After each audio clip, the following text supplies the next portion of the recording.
என்னோட பெரியப்பா ராமகோபாலன் அவர் என்ன பண்ணுவார், 3 மணி நேரம் பூஜை பண்ணுவார். பண்ணி முடிச்சுட்டு நான் 5-6 திராட்சை பழத்துக்கு மேலே அதில் இருக்கவே இருக்காது. எனக்கா அப்படியே படப்படன்னு இருக்கும், எப்படா அந்த திராட்சை பழத்தை தருவார். அப்போதான் எனக்கு முழு வளர்ச்சி இல்லை, கடையில் கூட திராட்சை பழம் விற்கும்னு கூட தெரியாது. என்னமோ இவர் தான் ஏதோ மேல் உலகத்துலேருந்து கொண்டு வந்த மாதிரி அந்த திராட்சை பழம் எப்படா விடுவாருன்னு பார்த்தா அவர் அப்போ தான் தூபதீபம் காட்டுவார் விடாமல் காட்டி கடைசியில் அந்த திராட்சை பழத்தை சாப்பிடலான்னு நினைக்கும் போது அவர் சொல்லுவார், நேராக போய் எல்லா செக்யூரிட்டி கிட்ட கொடுத்து பிஎஸ்ஓக்கெல்லாம் கொடுத்துட்டு வாம்பார். எனக்கா பிஎஸ்ஓக்கெல்லாம் கொடுத்தா இன்னும் 2 போயிடுமேன்னு கவலை. கடைசியில் 2 தான் மிஞ்சும். அந்த 2க்கு நான் எவ்வளோ ஆசைப்பட்டிருக்கேன். நீங்கள் சொன்ன இன்ட்ரோடக்ஷன்லேருந்து அந்த ஃபீலிங் எனக்கு நல்லா புரிஞ்சுது நடுவர் அவர்களே. ஆனால் அகம் பிரம்மாஸ்மி என்ற உயரிய தத்துவத்தை கொண்ட தர்மம் நம்முடைய தர்மம்.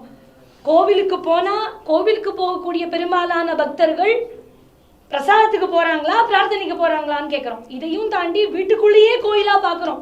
பிரார்த்தனை பாமரன் சரி பண்டிதன் சரி, ஒரு அம்பானி எல்லாரும் சொல்லுவோம் அம்பானிக்கு என்ன கவலை அப்படிமா, அம்பானி கவலை அம்பானிக்கு தெரியும். அவன் பிரச்சனை அவனுக்கு, நம்ம லெவலுக்கு கொஞ்சம் கம்மியா இருக்கும், அவன் லெவலுக்கு கொஞ்சம் ஜாஸ்தியா இருக்கும். எல்லாரும் வேண்டுவது பிரார்த்தனை மட்டும்தான். இந்த பிரார்த்தனை எப்பேற்பட்ட வீரியமானது அப்படிங்கும்போது பிரதம மந்திரி அவர்கள் இந்த சுகாதார பணியாளர்கள் எல்லாருக்கும் கைத்தட்ட சொன்னாரே, மணி அடிக்க சொன்னாரே. அப்போ எப்பேற்பட்ட தேசிய ஒருமைப்பாடு அதில் மிளிர்ந்தது. எல்லாரும் பிரார்த்தனை பண்ணாங்க. எஸ்பிபி அங்கேருந்து பிரார்த்தனை பண்றாரு, அங்கேருந்து ஒரு ஒலிம்பிக் வீரர் பிரார்த்தனை பண்றாரு, ரிக்ஷாக்காரன் பிரார்த்தனை பண்றான், அங்கேருந்து ஒரு செருப்பு தைக்கிற தொழிலாளி நான் செருப்பு தானே தைக்கிறேன்னா அவர் ஒன்றும் வருத்தப்படலை, சந்தோஷமா அவரும் கை தட்டுறாரு, மணி அடிக்கிறாரு. அப்போ இந்த பிரார்த்தனைங்கிறதுக்கு பணம் காசு வேணாம் நடுவர் அவர்களே, மனசு போதும்.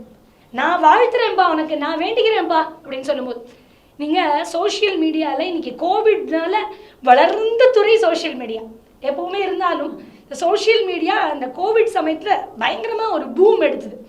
அப்போது ஒரு குரூப்லேயும் 1000 பேர் இருந்த குரூப்லாம் 1,00,000 பேரை தொட்டுது.